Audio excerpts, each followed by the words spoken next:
50 years. This is a theme because last year I went to Cornell's ORI department. They had their 50th year thing, and I gave a talk there because I was one of their first students. I started out when they started out. And then next year, I have my 50th reunion of my college group. But of those 50 years, for 25 of them, I've been married to the lady in the back, Dawn, who's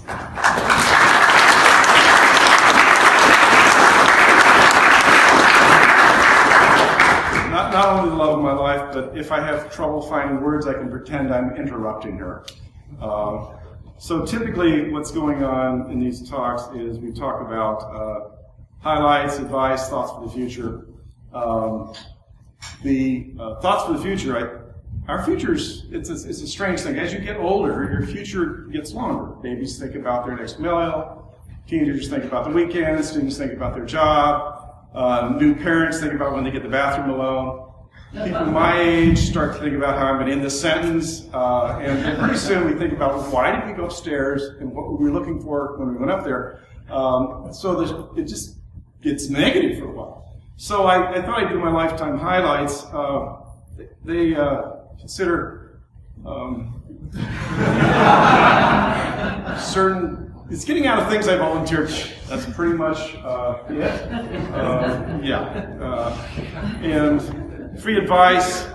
Got some of those. I've never followed them, but I think maybe if you did, it might work out. This is from my father. I said it quite often. Don't take yourself so seriously.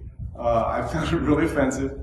He didn't say don't take yourself too seriously, because I think everybody takes themselves too seriously, but it was just constantly don't take yourself so seriously. And I think if you could do that, I haven't been able to. I definitely take myself seriously. Steve Roberts told me when I was talking about retiring 6 years ago, it's never too early. I mean, you'll either be too early or too late. You can't time a decision, and so it's when it's not too early, that's when you do it. And so that turned out to be good advice. It took me about 6 years to figure out it was not too early. The cost of oops, which is recourse, that is, what if you make a mistake? You have to undo it. What's it going to cost you?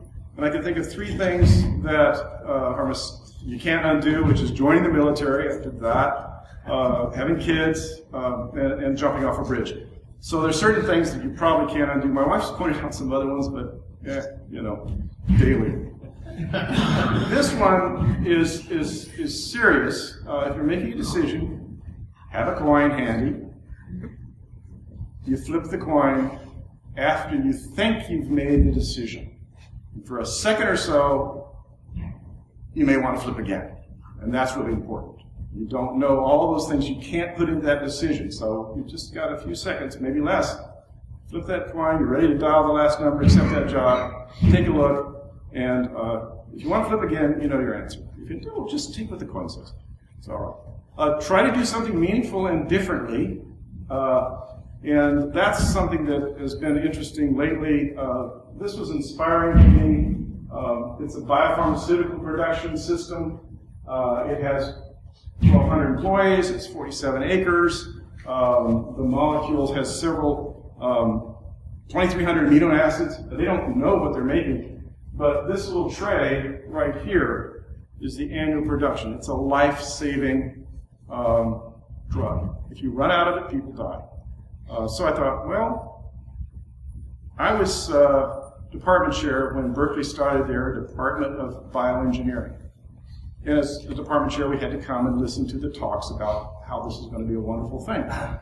And all of the speakers said we're going to save millions of lives. And they showed the experiment. I could see they killed one rat, pretty much. But saving millions of lives, you're going to have to make lots of it. And you're going to have to be high quality. It's going to be low cost, and that's what we do. And so I invented a word called bioproduction, and it sold. NSF believed it and gave us one of these, SGIR means really risky grants. And started doing that, and after about 4 years, realized we're just not getting anywhere. It's the usual case, and so we formed, a couple of students formed a company called BioG 11 years ago, and now they're doing quite well. Roughly a third of the world's biopharmaceuticals would be produced with that stuff. So I became a reluctant, I wouldn't say entrepreneur because they don't listen to me. All right, wrapping up advice. If you learn two things, you can only see differences. Democrats, Republicans, I miss the communists, but you can only see those differences. And to see similarities, you gotta learn three things. And this is why in my courses I try to see, three different worldviews and things like this. Getting to professional achievements. Mark Snell, Jim Coliano were my first two students. I didn't have tenure, they took the high risk. Mark Snell works for Sandia. It was really nice when the nuclear engineering department at Berkeley celebrated their 50th year. The keynote speaker was Mark Snell. It was a graduate student from Cornell. And Jim works for what was this morning the Environmental Protection Agency.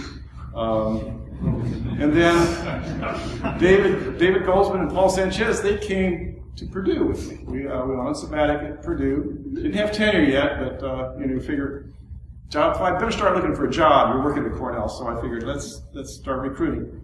But David and Paul came, and that was a wonderful period. Alan Pritzker was there, Bruce Schmeiser was there, Steve Roberts was there, Jeff Tu was there, Tina Song was there, Larry Lemus was there, Barry Nelson was there. Who did I leave out? Kibam Khan was there.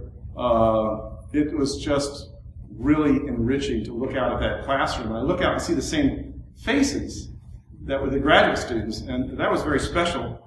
And David lived with my former wife and I, which may be a causal. And then did get tenure, and we had Sheldon Jacobson and Andrew Hutchison and Doug Morris and some names that you might see. And then I have what I think of as Kevin Healy was a wonderful person in terms of just could do anything. And he's deceased, I'm sorry to say. But Frank Chance and Mike Freimer were kind of orphans because I changed jobs. So if you're going to change jobs and you have PhD students, you have to decide, it could be that they did really good work, but they wrote their own thesis. They sent it to me, and I said, that looks good. Paul Haidt was a Cornell student that moved to Berkeley with me and finished up there. Did some good stuff. Excellent work. He was there for 2 years. And then Teresa and Waiken and Elham and Dashi came along. I took the students to get them on one page who had published in Winter Sim. So that was the selection criterion. But if these people, if any of them are here, if they just stand up, falling from Barry, come on, just stand up. Let's see, we've got, there you had, there's Susan too, who was a dog. And Waiken's still standing. It's a pretty good crowd. I just want to say to them and to all of you, thank you.